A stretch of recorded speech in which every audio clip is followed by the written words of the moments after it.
All right, so today we're going to do Kalos 101. We're going to be talking about just the founding of Kalos, some of the areas of growth or vision that we've seen as we've gone on, and then our vision moving forward. I thought it was kind of an interesting thing because a lot of times as you grow as a business, obviously you think that everyone knows everything about who you are and how you got to where you are, but a lot of times as you grow and as you hire employees and get more customers and expand your scope a little bit, sometimes some of your founding principles can get lost, and sometimes people don't know the whole story. So let's start with just talking about kind of where we came from and how we got started. In 2005, I was still working with the largest residential HVAC contractor in the Southeast, and my job at that business was to hire and train employees for the service department. I hired experienced technicians, but primarily what I did was I hired and trained people who had never done air conditioning before to do air conditioning and to kind of apprentice their way up through. So we had run a fairly successful program there, but the reason why I really wanted to start my own business was because I had a real desire to build a business from the bottom up, the way that I thought we had been successful in building the department that I was a part of, which was to really hire people for who they were from a character standpoint, what they really believed, and then training them to skills. Most of the industry does it kind of the opposite. You hire people for their skills, and then you hope that they're who you need them to be from a character and integrity standpoint. So to me, that was kind of my vision all along when I started Kalos, was that. Now, from a logistics standpoint, I could have never started Kalos by myself. My father, Robert, had been in the industry, well, not in the HVAC industry, but in the construction industry for, I don't know, as long as I can remember. So I guess probably prior to that, maybe 30 years, 25 years. And so he actually had taken a little bit of a hiatus from construction. He was doing private independent home inspections and also commercial properties as well. And he thought about getting back into the business because he had his general contracting license as well as his electrical license, as well as my uncle, Keith Huntington, who's probably one of the best tradesmen I've ever met from a hands-on standpoint. He had a lot of experience in commercial electrical as well as construction, and he actually had been in the home inspection business for a while as well. So it was a pretty broad range of skills that we had, and our initial kind of couple meetings that we had, we were talking a lot about serving the real estate market, especially local realtors, because my dad had a lot of connections with local realtors, and he thought, well, there seems to be a real lack of service to service providers that tailor themselves to the local real estate market. Well, so that was our kind of original vision. We're going to start this. We're going to work for local realtors, connections that we already have, and just kind of go from there. So I went and got my state contractor's license, and obviously spoke to my previous employer, and it was a good relationship. I left with their blessing, and started Kalos. Now, the original iteration of what Kalos was me, Keith, and my dad doing whatever it was that someone wanted us to do. So if a realtor had a garage they wanted painted, then we would go paint a garage. That was one of the first jobs that I did as a Kalos employee, was painting a garage. And I'm not a professional painter by any stretch of the imagination, but I just made do, and we made it happen. So then, got into summer, and because we actually started the business, I believe, in September of 2005, if I'm not mistaken, and so we kind of started in a bad season, and so I didn't really have very much AC work, but I started getting to the summer and started doing small service for realtors, and it was just me and my work van, and we started getting a few change outs, which was sort of problematic because I didn't really have anyone to help me do them, and I was at that time probably about 30 pounds lighter than I even am now.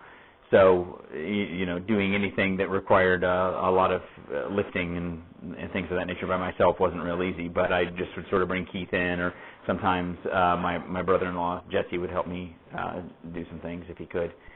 So it was very limited, obviously, what my abilities were. But we got more and more into commercial. We actually were able to break in and do some work for some Winn-Dixies and do some decent-sized projects that I could do. And it actually led to some further success where we were able to actually make a profit, which is a difficult thing for a small business to do. We did a lot of residential remodels and renovations for people who were close connections of ours within Clermont, and so that led to us actually being able to grow a little bit. The next step that we had was to hire someone else full-time in service, and my first person who I thought of was my brother Nathan, who was also working at the company that I had left. So after a lot of talking into, I got him to come and work for me and work with us. And we actually had a few guys who we used kind of part-time. My other brother-in-law, Tim, worked with us a little bit, and he was formerly working with my dad in his home inspection business. So I just kind of made do with what I could in order to get labor and be able to get the jobs done that I was able to get. At that point, I did essentially no advertising. At the beginning, we really did zero advertising. After 2005, especially as you got into 2006, 2007, which is kind of where we already are here, the housing market started to crash. And when the housing market crashed, the regular realtor-type customer, they weren't moving houses like they were before, and there certainly wasn't money in it anymore. So we really found ourselves in a position where that market wasn't going to work for us. Commercial was starting to pick up. We were starting to get some more and more commercial customers, but our regular mainstay of what we had decided to try to found the business on, that customer was sort of starting to dry up. But in the process, we made a couple connections with some decent-sized customers in the short-term vacation rental market. One of them being Liberty Vacation Homes, which is still one of our best customers, one of our largest customers down in that market. And we started off by actually doing electrical. We started off by doing emergency lighting for them. So we would go in and install emergency lights because that's required in short-term vacation rental homes in most counties because it's sort of a pseudo-commercial occupancy. So we would go in and do that, and then we just kind of kept marketing ourselves. We do air conditioning, and well, do you do pool heating? Well, I have done pool heating before. I mean, I have repaired pool heaters, but not with any, not to any great extent. So okay, well, we'll give you one. You look at, do you do gas pool heaters? Well, I can. So I look at it and I actually started to kind of become self-trained when it came to pool heating, with just experiencing it and working with it. The first time someone asked me to work on a pool control system, I was really in over my head. These pool spa actuators, so you turn a dial and the water all goes to the spa and it makes the bubbles and all this. And, I'm not a marketing guy, so I don't, when someone asks me to do something I've never done before, I'm not this super confident guy that says, oh yeah, no problem, sure.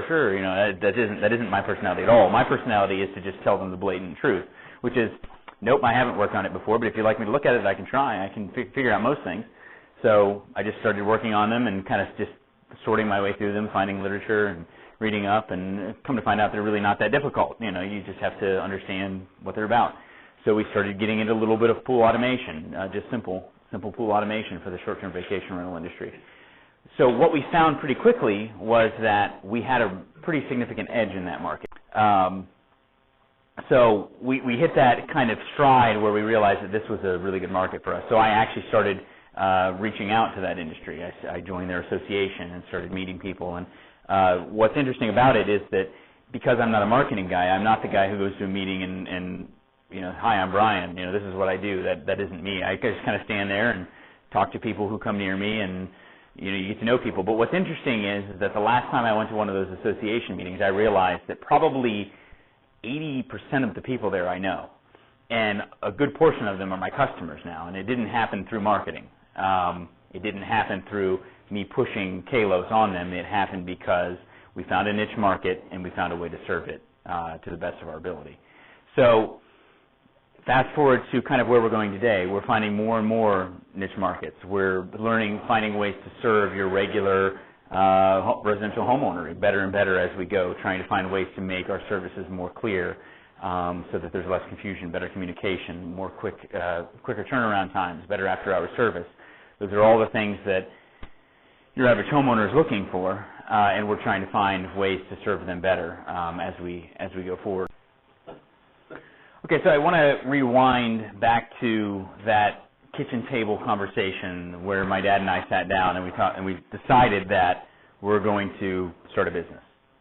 And even the search for the name of the business was an interesting endeavor because, let's face it, our last name Orr is kind of a boring name. I mean, you could make a pun out of it, but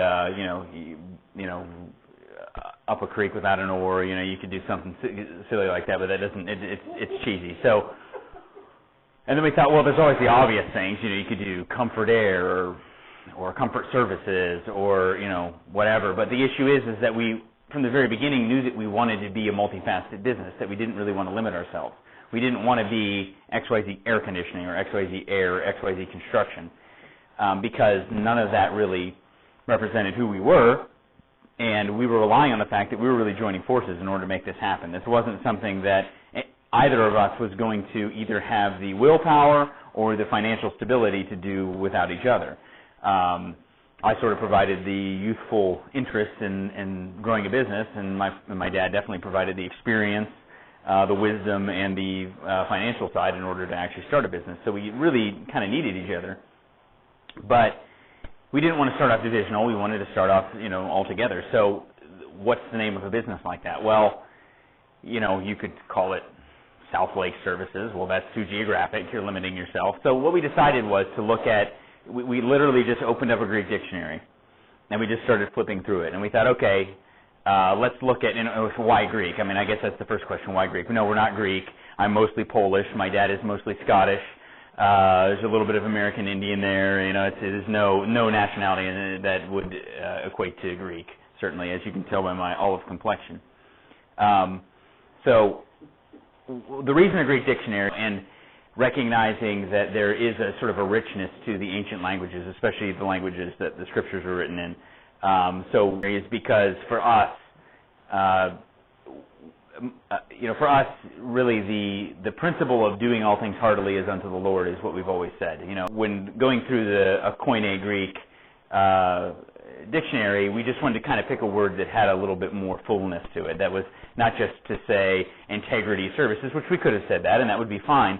But sometimes you say words that we're all familiar with, and they almost become trite. They sort of lose their value. So picking something that people wouldn't necessarily even know that that's what we were trying to do, to us just seemed interesting. So whether it was right or wrong, that's what we decided to do. So we just went through and we kind of fell on the word Kalos is how we pronounce it, but really it's more like Kalos, I think, is the correct pronunciation. We don't really care.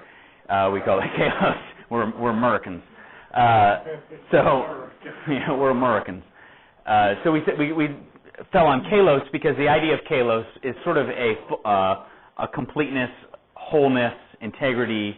If you ask someone who speaks modern Greek, they'll say that it's really just kind of good. It's just good, or some will even say beautiful or handsome. But really what we're looking for is the idea of integrity or fullness, completeness. And what I really struck on with that word, with the word integrity, integrity is something that is basically to say that you're really doing things. There's an understanding of a higher purpose there. There's an understanding of something that's beyond yourself, because you can't really have integrity to yourself, because what does that mean? Everyone has their own thing. And to me, integrity means that there's something that's of much more importance than just the thing that I do. There's something that is full and whole that dictates the decisions that we make and the things that we do.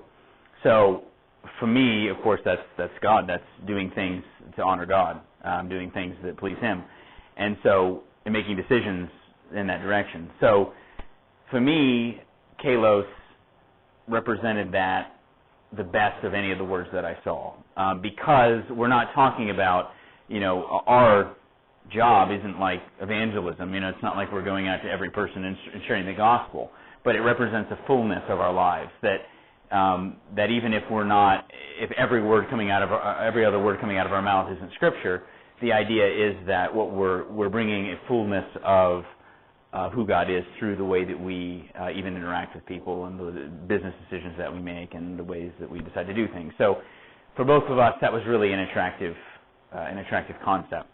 Now, our initial tagline was providing professional service one customer at a time. We've simplified it to simply great service. And the idea with providing professional service one customer at a time or simply great service is to say that it's not about us. That's the idea, is that simply great service or providing professional service one customer at a time isn't about us being we're the highest quality. You could say that we know the best quality service. Well, the problem with that is that really is subjective. But really serving people, because the idea of service is serving, providing great service is all about focusing on that person. And so when my dad came up with the idea of providing professional service one customer at a time, the idea of one customer at a time is not focusing on what it is that you're going to get out of this, but really focusing on the object of your service and really providing them with what it is that they need. And it is a fine line, because early on, we just talked a lot about ideas when we were starting the business. And one of the ideas that I've always rejected is this idea that the customer is always right. There's that saying within service, people say the customer is always right. That really is just a cop-out, because if you say that the customer is always right, then you can just repeat that, and then that kind of recuses you from really making good decisions. Just not, well, the customer is always right. Well, no, the customer isn't always right, but that doesn't mean that the customer isn't always important. The customer is always valuable. And so I think it's important to realize that when you're looking at these things. It isn't that, so providing professional service one customer at a time isn't doing whatever anyone asks me to do every single time. See, that's very different, because doing what anyone asks you to do at any single time may be really bad for them and really bad for your business, bad for your employees. So that isn't what I wanted to do. But I wanted to be able to really look at the business and say, what is the wise choice? And the wise choice meaning that what is really what's best overall. Because there's a lot of decisions you can make in a business that may be what the customer thinks is best right now. We have a lot of cases where customers will ask us to do things to their air conditioner because they want the very cheapest option or whatever that we're just not willing to do because it isn't effective, safe, wise. And so you could say, well, the customer's always right. Well, that would dictate to you that you do what it is that they asked you to do. But sometimes what's wise and what's best isn't what you're asked to do. And so for me, trying to kind of figure that out, even in the taglines that we used and in the way that we named the business, was a really important thing.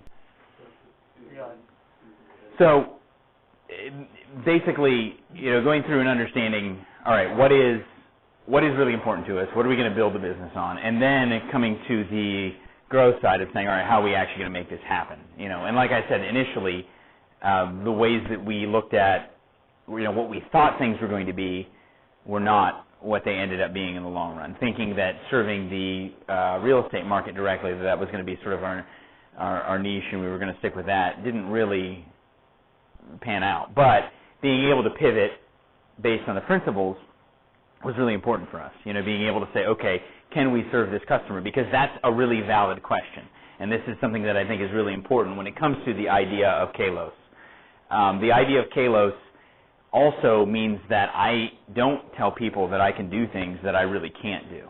For example, if there was something that I really wasn't able to provide a good competitive service on, I just couldn't for whatever reason, then it's in the customer's best interest that I tell them that. And we do that all the time. There's lots of things that come up that really we're not the best option, but we get called because someone sees an ad or here's a friend tells them about us or whatever, and they'll call us and say, Eric, can you do this or that? And really, we know that it's not the most effective option for them. And so part of what Kalos is to say, okay, well, maybe we can move and start to do that in the future or grow, but a lot of times the best thing to do is just say, no, here's someone who we would refer for this. So that's all part of what Kalos is.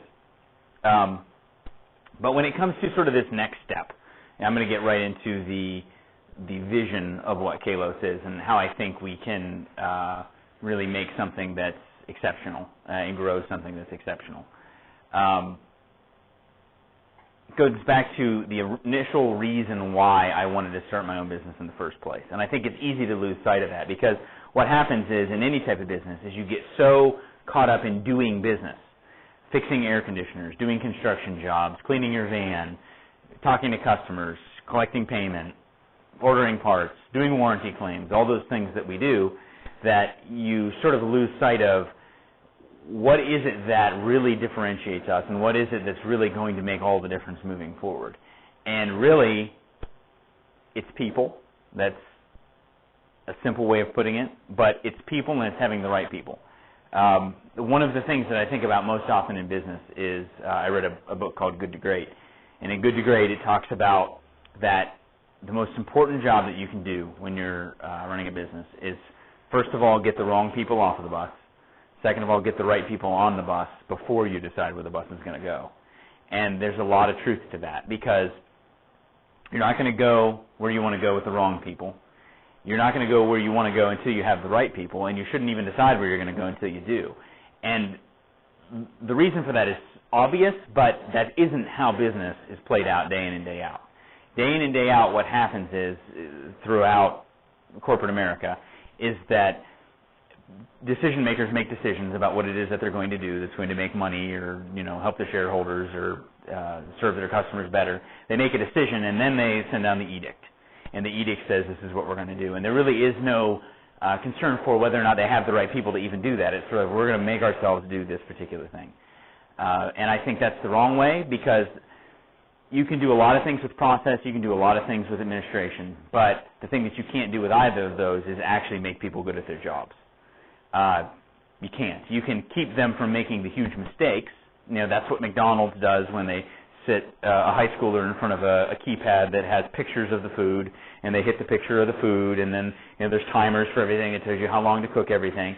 Really what they're doing is they're not building a system to make a tremendous product, although some may argue that McDonald's fries are a tremendous product, but they're not building a system to really excel, where their employees can actually be more than what the system is. They're just trying to control it so that a huge error isn't made. Someone's not fed scalding coffee again. That's really what they're trying to do, honestly. And it's not that it's wrong. It isn't wrong. It just is what it is. It isn't who we are. Who we are is a business that wants to develop people to be bigger than the process, to be able to make Kalos more than a system, more than just a set of words on a book or a class that I can give. You want to be in a position where any single employee is better at doing their job than I could be if I did their job. That's a really good place to be, because what that means is that every person can excel and grow where they can grow, where their skills and inclination takes them. Here's I almost said problem. It's not a problem. Here's the challenge. The challenge is, like we started off with, that everyone gets tied down to doing their job day in and day out. I do. I get totally overwhelmed at times just doing the daily tasks that I have to do. You come into the office, and as you do, there's work to do. There's nothing wrong with that. That's good. It's good to have work to do. We're very thankful and blessed to have work, to have jobs that feed our families. But growth and vision, purpose, is all about continuing to progress. The Japanese have a concept called Kaizen. I'm probably botching that pronunciation, but the idea is continuous improvement. The idea is that there's nothing that you should do that you just say, now it's done. There really isn't anything in life that's that way. You look at raising children, relationships, sports, anything that you do, your car stereo, whatever it is, that there's always something you can improve. There's always some way to grow. And if you just try to get to a place from a professional standpoint where you say, all right, I've reached this place that I always wanted to be, and now that's fine. It may be fine. So you may say, I don't want a new position. Maybe this is the position I should be at. That's fine. Nothing wrong with that. You may say, I've reached, this is all the money I need to make anymore. That's fine. That's nothing wrong with that. You may say, this is the only other company I want to work. I don't want to work for another company after this. That's fine. But to say I don't want to improve anymore, that's very dangerous. To say I'm where I want to be, that's dangerous, because that isn't a mindset of continuous improvement. Just in the same way that if we don't work out our muscles start to atrophy and deteriorate. Our minds and our personal progression start to deteriorate and atrophy. There's nothing that makes me more concerned about someone than when I hear them say something that talk about something that they've just given up on. A part of who they are, they've just given up on. And I do it too. I may say something like, oh man, I am just not an installer. I try to make something level, at least this is the case. I'm a service guy. I like to fix broken. But when it comes to making something look level with an eyeball, my eyes just betray me. And I could just say, well, you know what, forget that. No, the answer isn't forget that. The answer may be that, I'm never going to be good at seeing things level naturally, but they make a tool for that. It's called a level. So I don't need to give up on being good at something. I should just say, all right, I need to adjust, and I need to grow, and I need to learn how to use the tools that I'm given better. When I hear someone say, technology just isn't for me, well, I hate to break it to you, but it kind of is, because if you lived in the horse and buggy days, and you said, technology is just not for me, that means you wouldn't have been driving the Model T, and you would have been left behind by industry. That's just the reality. So to say that I struggle with technology, well, that's honest. A lot of us do, different aspects of technology. But to say that it's not for me, you're really putting a damper on yourself. You're putting a cap on yourself that's artificial. And when it comes to personal development, that's one of the mindsets that you can't really train. You can encourage it and you can hire for it, but you can't really train it because so much of it has to do with who you surround yourself with even outside of work. If you're hanging out with negative people who say things like, for example, well, it is what it is. You hear that all the time. That's the solution to everything. Well, it is what it is, and I say it too. But if that is the tone of a person's life who you spend time with all the time, that's not a Kaizen tone. That's a very nothing you can do about it. The world happens to me. I don't happen to it. Just is what it is, right? Well, that's not true. It isn't true at all. The only real person who can directly affect who you are day in and day out is yourself. And who you are will dictate the opportunities that come your way and whether or not you continue to grow or not. And for me, continuing to grow is honestly enough. It really is. And even for Kalos. To me, things can happen. The economy can turn down. You can have people who you hired who didn't turn out to be who you thought they were. All those type of things happen. You can get sick. I could break a leg tomorrow. Those things happen. You can't do anything about it. But for me, for myself, and for Kalos, I want to see people who are interested in continuing to grow and improve and see their lives. When I say get better, I almost said see their lives get better, but I want to be careful because even that doesn't mean easy. Things happen and there's nothing you can do about it. It doesn't mean easy. It means that you know that you are where you're supposed to be. That you know that you're in the center of God's will is the way that I would put it. That you're growing towards who it is that you were made to be and what your purpose is, and that you're continuing to improve in those ways. For us as a business, that looks like recognizing opportunities and then hiring and developing people who have the proper character to meet those opportunities, to meet those things that I see out there. And it's difficult to always, for me, because my nature is a very I don't want to say visionary because that sounds like I'm saying that, I'm a visionary, but my nature is to look in the future. For me, I'm not nearly as concerned about what happens a month from now or how many checks we gather in than I am about what Kalos looks like 5, 10, 15, 20 years from now when some of my children are maybe working here. That to me is what's very interesting to me. And don't ask me why, it's just the way I'm wired. But for me, I want to develop people now who can be the divisional leaders 5 years from now, 10 years from now. And it isn't because I want to be really rich or I want to have Kalos be in a big building. I could care less. It really doesn't matter to me, all those types of things. What matters to me is the idea of seeing development in others. It's what I love about my job more than anything else. What I loved about the past job that I had more than anything else is seeing people grow. Seeing people grow in wisdom, making better decisions, in perspective. There's nothing better than talking to someone about a technical idea or really any kind of idea and seeing the light go off in their head where it's like, oh, okay, I understand that. That is very rewarding for me. So hiring people who have those abilities, and seeing them develop is really important. I want Kalos to be a place that provides you with the opportunity to make it what you want it to be. And I'm going to try to hire people who want it to be something that's really great for our customers. It isn't getting that next big contract that's going to make Kalos something special.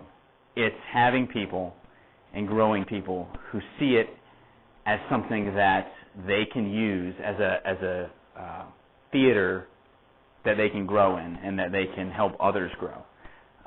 The minute that I see a technician who doesn't want to help a new guy learn, I'm really looking carefully at that guy, because to me that indicates a real sickness, and it's a sickness that we see within our industry. The whole idea of protectionism in the industry is something that I just reject completely.